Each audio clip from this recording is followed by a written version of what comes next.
नमस्कार, welcome to Suraj Pangarkar official.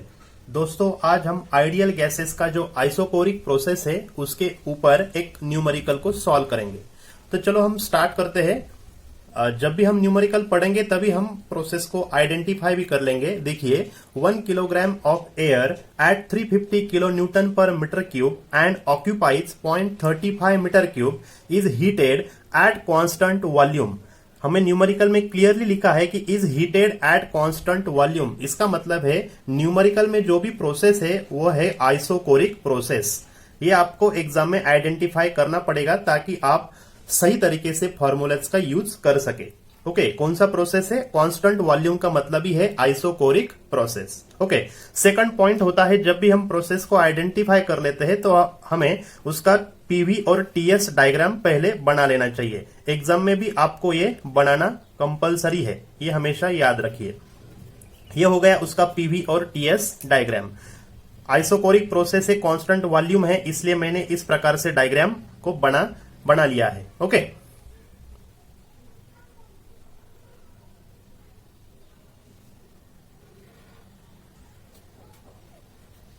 Diagram को कैसे बनाते हैं पीवी और टीएस, इस पे ऑलरेडी मैंने वीडियो बना रखा है, आप वो देख लीजिएगा।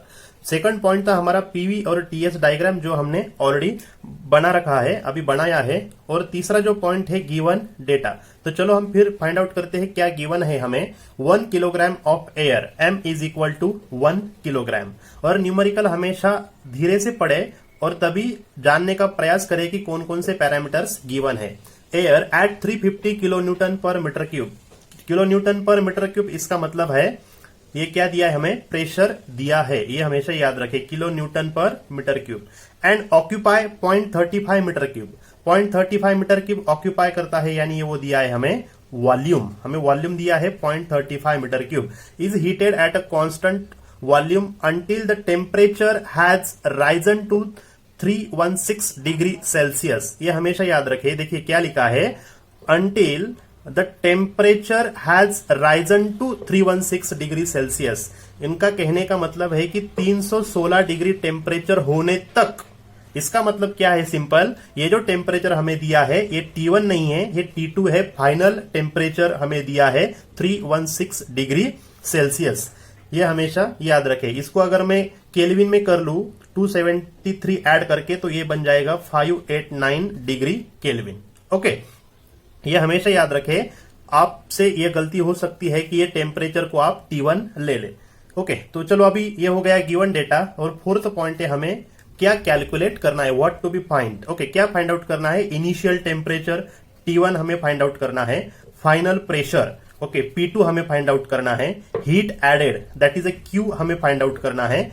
Internal energy that is a delta U हमें फाइंड आउट करना है। और हमें Cp और Cv की वैल्यू ऑलरेडी न्यूमेरिकल में दी हुई है। ओके, ये 4 पैरामीटर्स को अब हम फाइंड आउट करने वाले हैं। तो चलो फिर स्टार्ट करते हैं।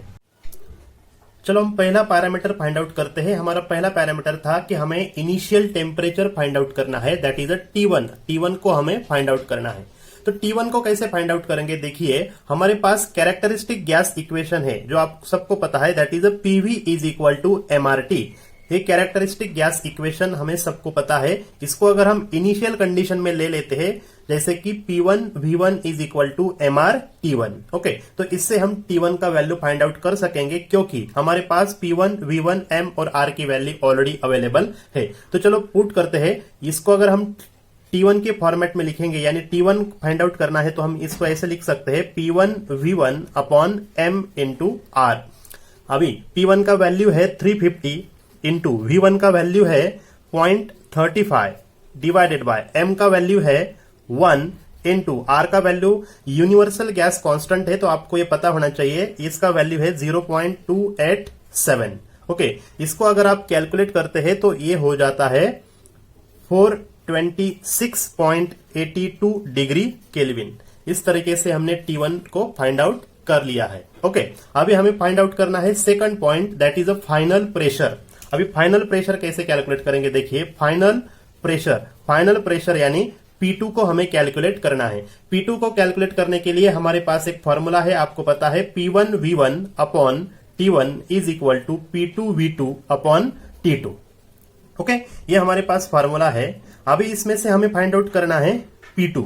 ओके, तो इससे पहले मैं ये बता दूं कि ये प्रोसेस कौन सा है, आइसोकोरिक है। आइसोकोरिक का मतलब होता है वॉल्यूम कांस्टेंट। ओके, आइसोकोरिक यानी वॉल्यूम क्या होता है, कांस्टेंट होता है। वॉल्यूम कांस्टेंट होता है यानी क्या होता है, V1 is equal to V2। Initial और फाइनल वॉल्यूम आपका सेम होगा। तो चलो हम P2 फाइंड आउट करते हैं। P2 कैसे फाइंड आउट करेंगे, देखिए P2 अगर फाइंड आउट करना होगा तो ये दो पैरामीटर्स यहां चले जाएंगे, that is a P1 V1 into T2 upon T1 into V2। ये रीअरेंजमेंट आपको आना चाहिए और ये सबको आता होगा। देखिए अब क्या है, मैंने पहले ही बोला ये कांस्टेंट वॉल्यूम प्रोसेस है, यानी क्या V1 is equal to V2, यानी कि ये V1 और V2 इक्वल होने की वजह से यहां से कैंसिल हो जाएंगे। फिर क्या बचता है, P1 into T2 upon T1। अभी P1 का क्या वैल्यू है आपको ऑलरेडी पता है, P1 है 350 इंटू T2 का वैल्यू है 589। ओके, T2 का वैल्यू जो कि हमें ऑलरेडी न्यूमेरिकल में दिया था, और T1 का वैल्यू जो अभी हमने कैलकुलेट किया 426.82। अगर इसको आप कैलकुलेट करते हैं P2 को, तो इसका वैल्यू आ जाता है 482.9 किलो न्यूटन पर मीटर स्क्वायर। इस तरीके से हमने फाइनल प्रेशर यानी P2 कैलकुलेट कर लिया है। अभी तीसरा पैरामीटर हम कैलकुलेट करने वाले हैं, that is heat added. Heat added के लिए हमारे पास फॉर्मूला है heat added Q is equal to mCV T2 minus T1। Okay, mCV T2 minus T1। m का वैल्यू है 1, CV का वैल्यू ऑलरेडी न्यूमेरिकल में गिवन था, आपने पहले ही देखा होगा 0.710। T2 का वैल्यू भी न्यूमेरिकल में दिया था, वो था 589 माइनस T1 का वैल्यू हमने अभी कैलकुलेट किया 426.82। इसको अगर आप कैलकुलेट कर लेते हैं तो Q का वैल्यू आ जाता है 115.14 किलो जूल पर किलोग्राम। ओके, ये हमेशा याद रखिए। और लास्ट जो था हमारा फोर्थ पॉइंट जो कैलकुलेट करना था, वो था इंटरनल एनर्जी डेल्टा U। अभी डेल्टा U को दो तरीके से कैलकुलेट कर सकते हैं। देखिए डेल्टा U को हमें कैलकुलेट करना है, तो डेल्टा U को कैसे कैलकुलेट करेंगे, हमारे पास एक फॉर्मूला है Q is equal to delta U plus W। Okay, Q is equal to delta U plus W। लेकिन आपको पता है कि आइसोकोरिक प्रोसेस में वर्क डन 0 होता है, तो इसका क्या मतलब हुआ, Q is equal to delta U। अभी Q is equal to delta U, Q का वैल्यू अभी हमने कैलकुलेट किया है, तो ये हो गया डेल्टा U का वैल्यू भी हो गया इज इक्वल टू Q यानी क्या 115.14 किलो जूल पर किलोग्राम। अगर आप इस तरीके से नहीं भी निकालने चाहते तो आप डायरेक्टली उसका फॉर्मूला है वह भी यूज कर सकते हैं। Delta U is equal to mCV T2 minus T1।